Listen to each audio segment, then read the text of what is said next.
یاره مثبته بیخي ډېره باندې ګرانې. منفي ګله ما باندې هم ډېر ګرانې. یاره خو په ما هم دونه ګرانې که جلۍ وې ما ډایرکټ مرکه در استول او کولې مې بس ټوله کوې کولې مې. ما باندې هم ډېر ګرانې منفي ګله ما باندې دومره ګرانې.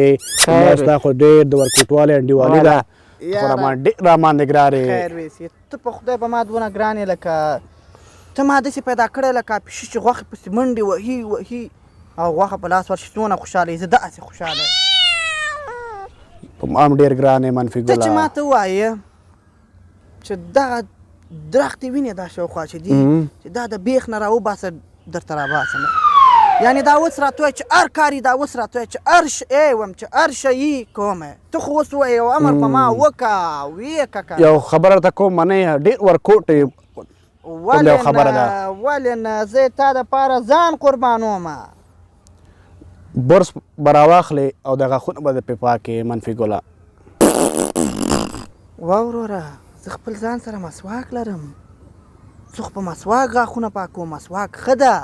ګوره بیګا تلویزیون کې ما واورېد ډاکټر صاحبانو ویلې چې برس ښه دی. ګوره ملا صاحبان هر وخت وایي دا تا جوماتو کې نه دي لیدلي دا نصیحت چې کوي وایي مسواک ښه ده ګره ما غاښونه داسې پاک ته ګره خو ما زه درته وایم چې برس هم ښه دی چې استعمال کې برس هم ښه دی. زه وایم مسواک ښه ده. زه درته وایم چې برس ښه دی منفي ګله برس ښه دی. مسواک ښه ده. زه درته وایم چې برس ښه دی. چې ته پاس یې مسواک ښه ده وایم. زه درته وایم چې برس ښه دی. یاره خولې نه به دې اوس دانې درته جوړه کړم نو ته بل له کم نه منې. انډیوالي را باندې مه خرابوه ګوره منفي ګله بیا دې ګوره بیا زه دې ګوره وام بیا دې لیاز نه کوم ګوره منفي ګله لیاز دې را باندې ګوره ډېر ګران دی ګوره بیا دا د هندوانې په سر دا بوتاړ دی ګوره بیا په بله کوم ګوره غوږونه دې درنه شکومه. ته په خبره نه پوهېږې هېڅ په خبره ته نه پوهېږې چې برس ښه دی ته په خبره نه پوهېږې تا ته وایم چې برس ښه دی ته په خبره نه پوهېږې تا ته وایم چې برس ښه دی ته په خبره نه پوهېږې ته په خبره نه پوهېږې په خبره نه پوهېږې. پرېږده منفي ګله ولې څه خبره ده دا څه خبره ده چې شړخ هم راښکته کړی دی. استاد ګل هم دی منفي نه پوښتنه وکړه.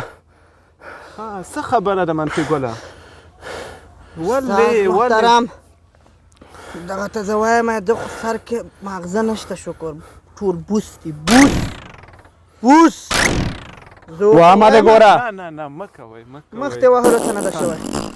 زه ورته وایم چې مسواک ښه ده دی وایي نه برس ښه ده دا نو اوس څه شی شو.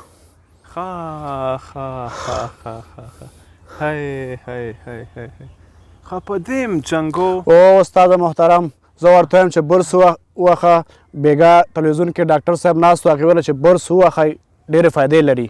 تېره جمعه بیا ما نصیحت واورېد ملا صاحب ویلی مسواک ووهئ. ښه مثبته او منفي ګله ګرانو شاګردانو زه تاسو ته یوه خبره کومه او تاسو به پې عمل کوئ صحیح دی که نه. سمه ده استاده. مولوي صاحب هم ښه وایي مسواک هم ښه شی دی او ډاکټر صاحب هم ښه وایي برس هم ښه شی دی دواړه ښه وایي. ته مثبته بچیه ته برس وهه او منفي ګله بچیه ته خپل مسواک وهه سمه ده. نور به سره لانجې نه کوئ دواړه ښه وایي ته خپل برس وهه او ته خپل مسواک وهه په دې به نور لانجې نه کوئ. خو یو خبره درته کومه په دې به م عمل کوئ سمه ده. سمه ده استاده.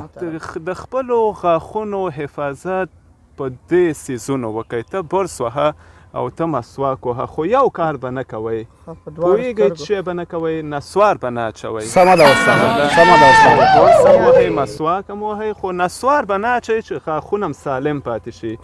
سمه ده. آفرین ګرانو شاګردانو اوس نو غاړه ورکئ سره. آفرین ډېر ښه ډېر ښه.